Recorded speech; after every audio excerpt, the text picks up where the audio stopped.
All right, we're quickly tossing to Kanimozhi joining us live, Tuticorin MP, who has claimed that she received quite some ill treatment from the CISF. In fact, the CISF very categorically asked her if she was Indian, considering she did not speak in Hindi. Kanimozhi joining us, DMK leader, to tell us a little more. Ms. Kanimozhi, thank you for speaking to India Today. I'd like to ask you your what did you really experience? What was the communication that you had with the CISF, who've now come around to apologize?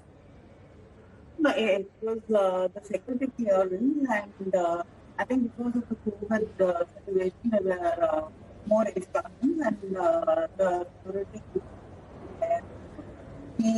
was giving me instructions in Hindi, and I could not follow what he said. So I asked her to explain in English or in Tamil, and she continued to be in Hindi, and I said, not everybody can't do English.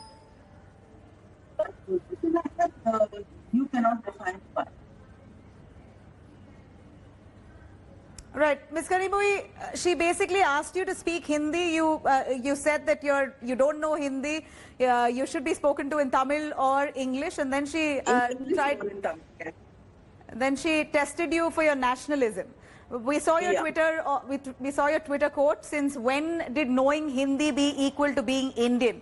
What did you really mean? You come from a background where Tamil Nadu has been at the forefront of the language war since the 1960s. We know Karunanidhi himself was out on the streets since then, fought relentlessly for Tamil language. Many other states, in fact, in the south, were agitating against it. It was much earlier. Right. The Hindi imposition war started in Tamil Nadu much earlier to that. No, many people have shared today that it's not just a case which happened to me, or it's not an incident which happened to me. Many people have shared similar incidents, and even I faced it not just once, many times. When people have when I've told them that I do not know Hindi, the next question is, are you Indian or not? So I think this attitude is very wrong. You should learn to be inclusive, and this country is a country with language and culture. And we have to learn to celebrate that unity. But where we are dividing the country, saying that if you do not speak a particular language or don't belong to the religion or don't eat this particular food, you don't belong. That is very wrong. Well, Kanimozhi, don't you agree, or wouldn't you agree with the larger sentiment? At least when we say larger sentiment, we're talking mostly people in the north who believe that there should be one unifying language apart from English. Why can't that be Hindi? Why can't that be a South Indian language? You learn a South Indian language, we learn a North Indian language, and then there can be more unity. But nobody makes an effort from that side. And it's not every North Indian state or whichever, all the states, not speak Hindi. Bengal doesn't. None of the north-eastern states speak Hindi, and there are many other places which do not speak Hindi. So it doesn't mean that speaking Hindi is the only thing which is going to unify this country. Because no, it is a myth you're trying to create, and it's not every person feels that everybody should learn Hindi. That is not true. Right. You rightly said the fight has been going on much before. Ever since the constitution was etched, there was a fight against Hindi imposition. But nonetheless, at that point of time itself, Hindi became an official language. It became after English, but not a national language, an official language. No, can I explain this? Hindi and English are national languages. It is not Hindi alone which is a national language. So you must understand that Hindi and English are national languages. So you agree that Hindi is also one of the national language.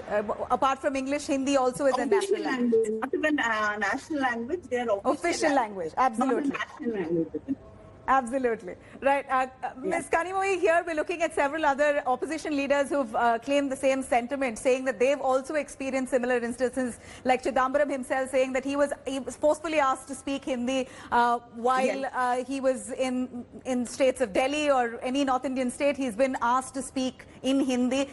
He does not agree with it. And this is a larger sentiment across the south of India, who somehow feel left out or disconnected when it comes to something as important as policy making. Language should become an issue to divide the country. It should be something that unites the country. And today, with all the technology and the different kinds of communication that we are able to have, I think language is not an issue at all. Why should people insist that only if you speak a particular language you belong? That is completely wrong. And don't impose any language on anybody. Let people learn the language they feel like learning. Nobody is saying don't learn any language. You can learn any language. Whatever you want.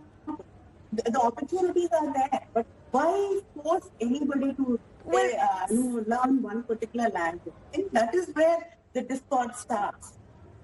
Well, speaking of having the freedom to learn any language, in fact, there is a Hindi Prachar Sabha where funds are allocated to promote and propagate Hindi across of India, even in South India. What do you think is the purpose of this Hindi Prachar Sabha? Why is there no Prachar Sabha in Kannada or versus Tamil or any other? Why the union government has to spend so much money on promoting one language, which is Hindi or Sanskrit? Why can't other languages be in the equal treatment, and all languages, 22 languages in Schedule A, on par with Hindi? Why is it that all the states pay tax? Why is it that only one language has to be promoted? Well, Ms.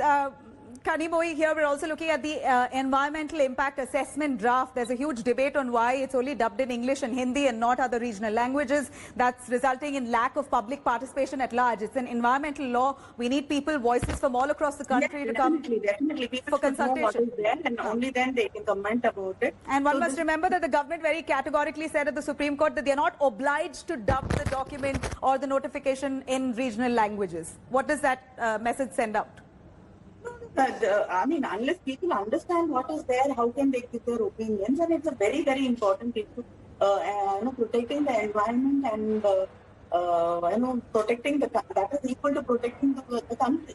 We all know what the impact of climate change is now, and we understand it. So if people do not understand what is there in NIE, then what is the point of even giving out a report if they can't read it? Well, a quick word on the new national education policy, where also that's where it seems like the whole debate of language imposition or language war there, Hindi imposition has resurrected.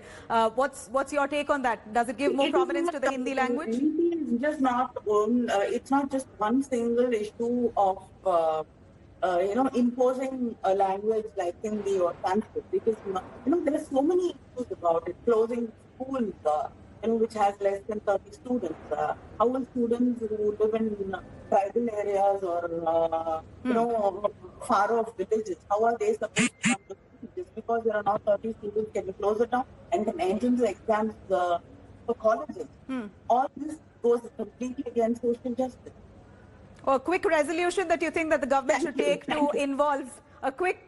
All right, that was Kanimozhi there, who's been hesitant to speak. Finally, she's come out to address the issue. She's been fighting along with a whole bunch of others across of South India on Hindi imposition, and this seems like another flashpoint, right? The experience that she had at the airport. Kanimozhi that was joining us. Over to you, Pooja. Hi everyone, Preeti Chaudhary here. Hope you like this video. For latest news and analysis, like and subscribe to the India Today YouTube channel. And don't forget to press the bell icon to stay updated. Thank you for watching.